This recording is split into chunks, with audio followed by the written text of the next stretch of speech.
How's it going, everyone? This is Dan for BladeReviews.com, back again with another knife review. This time around, we're going to be checking out the Sebenza 25. This is the special 25th anniversary of the Sebenza, and Chris Reeve decided to celebrate by releasing this model here. I've got it next to my tried and true, trusty large Sebenza 21, and thought I might sit down and offer some thoughts to you. First, I've got some specifications. We've got an overall length here of 8.375 inches, a blade length of 3.625 inches, and a weight of 5.2 ounces. That's about the same size as the 21, or the large 21 at least. A hair longer, same size blade, and it's about half an ounce heavier. So this is definitely a more solidly built knife. I liken it almost as some sort of hybrid between the Umnumzon and the large Sebenza here. It does seem to lean more towards kind of a hard use theme, maybe even a quote-unquote tactical theme, if you believe in that word. Something of a hybrid. So anyhow, let's take a closer look at the blade here. I'm going to pull the 21 off the table for now, and you can check out the drop point blade on the Sebenza 25. The biggest difference over its predecessor, the 21, is the fact that you're looking at a 3.5 millimeter thick piece of S35 VN stainless steel here. The 21 has a blade that's about 3.2 millimeters thick, so it's substantially thicker, and the grind is different. You've got a more traditional hollow grind on the 21. Here with the 25, Chris Reeve is introducing something that they're calling their large hollow grind. It is a hybrid of sorts between a flat grind and a hollow grind. Really, it's just like a very gradual hollow grind, and their rationale, as I understand it at least, is you're going to get the strength and durability of a flat grind, but you're going to get some of the slicing performance of a hollow grind. In practice, I don't know. It certainly doesn't cut as well as my large 21.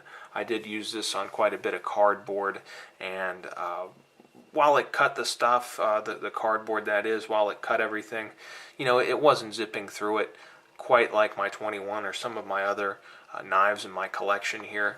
So definitely geared a little bit more towards strength and raw slicing ability. That's not necessarily a problem. It just depends on what your preference is. The blade steel is the same as the new 21s these days, that S35 VN, heat treated to 58 to 59 HRC. Kind of a softer heat treat for this steel, at least from what I've gathered. And the edge did slow down a little bit as I was working through that cardboard. It did feel a little dull after breaking down 3 or 4 good-sized boxes, and I suspect that has something to do with the heat treat here. Personally, it's not a problem because this steel sharpens very easily. I think that S35 VN in general is a good steel, and I like it in part because it does seem to be a little bit easier to sharpen than S30V. That said, if edge retention is an end-all be-all kind of characteristic for you when you're looking for a pocket knife, this may not be the best choice. You may want something in M390 or S90V or S110V or something like that.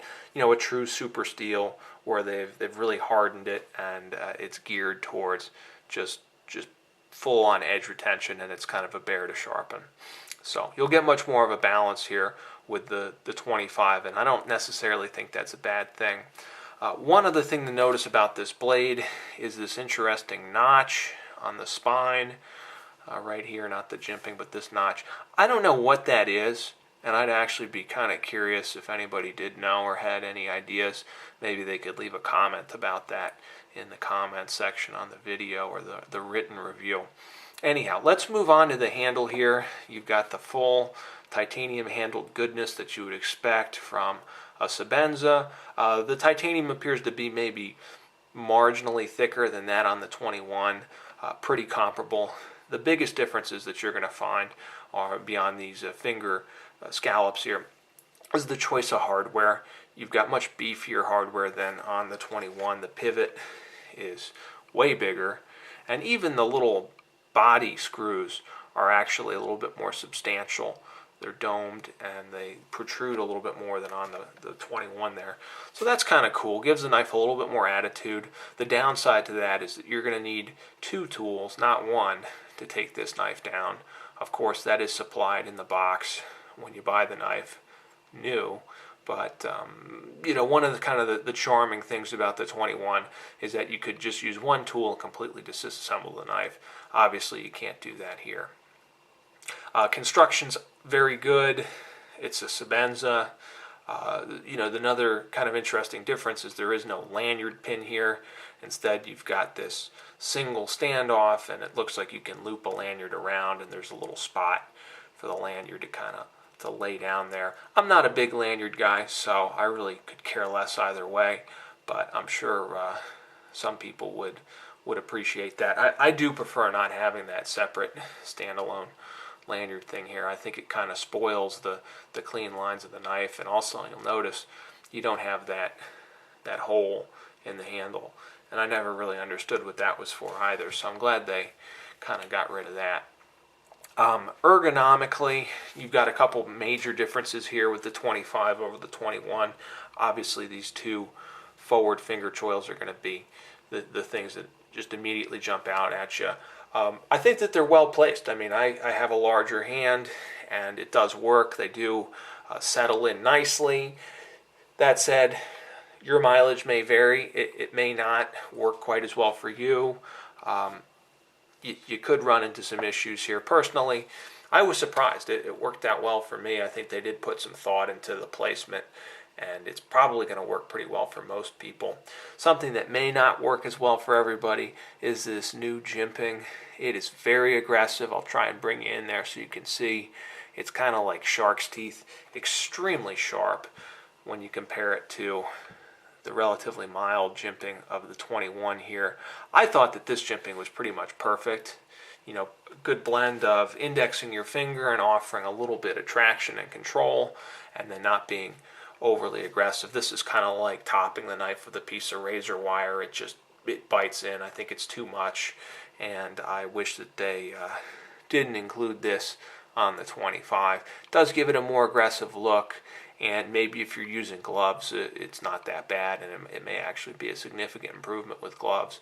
But for me, I wasn't a huge fan of that. Anyhow, let's move on to the pocket clip here, which thankfully they didn't mess with at all. It's the standard double dip clip, and it works really well. I love this clip. I love it on the 21, and I love it here on the 25. Just a perfect pocket clip. This little hump does make a big difference in securing the knife, and I'm glad to see it here, so that's excellent. Let's talk a little bit about the deployment and lockup, because there are some differences over the 21, and there's some interesting points to talk about. First of all, I'm happy to say that dual thumb studs come standard on the 25. It does have 2 thumb studs, or thumb lugs, as Chris Reeve likes to call them, and they're easy to get at. I am left-handed, so this is a big deal for me. When I was buying my large 21, I had to really wait around and pick one out that had double thumb studs. I really didn't want the dedicated lefty model, but I guess I could have done that too. I'm happy to see that they're standard here on the 25. I think that's good for righties and lefties alike. So, and the other good thing is the knife does seem to deploy a little bit easier, a little bit faster. I can't really flick my 21 open, but I can definitely flick open the 25, which is great. I think that's it's quite satisfying, and I never really bought into the whole idea that it was bad for the knife to flick it open, the 21, and not to do that. I mean, geez, it's a knife.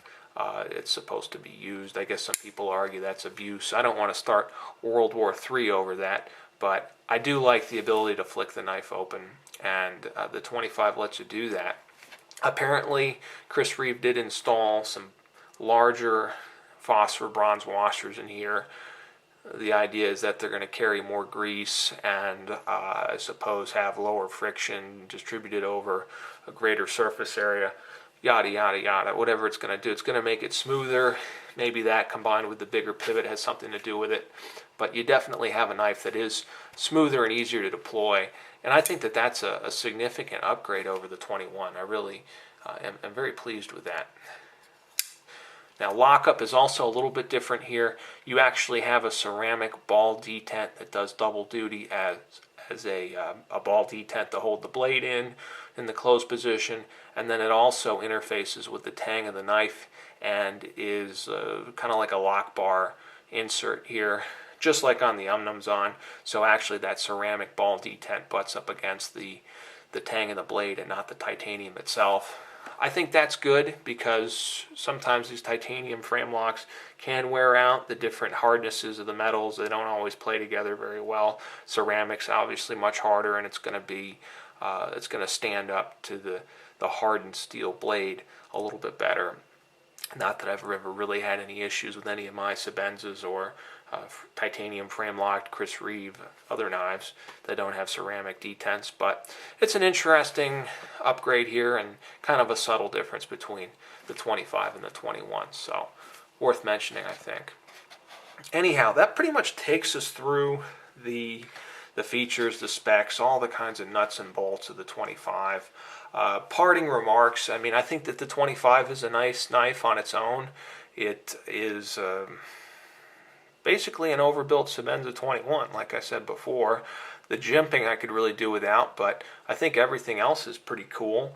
Maybe some people won't be a big fan of the finger scallops or the oversized pivot, or the bigger, the chunkier grind and all that.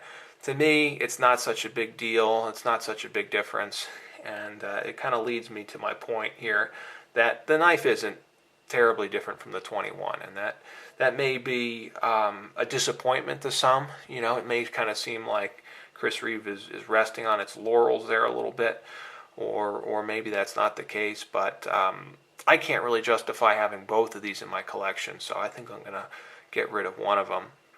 Whether I would get rid of the 25 or the 21, I'd probably just hang on to this 21 for old time's sake, honestly. The 25's been fun, but really, I don't need to have them both. So, guys, that's the review. Thank you very much for watching. Once again, this is Dan for BladeReviews.com. Take care, and I'll be back soon with another knife review.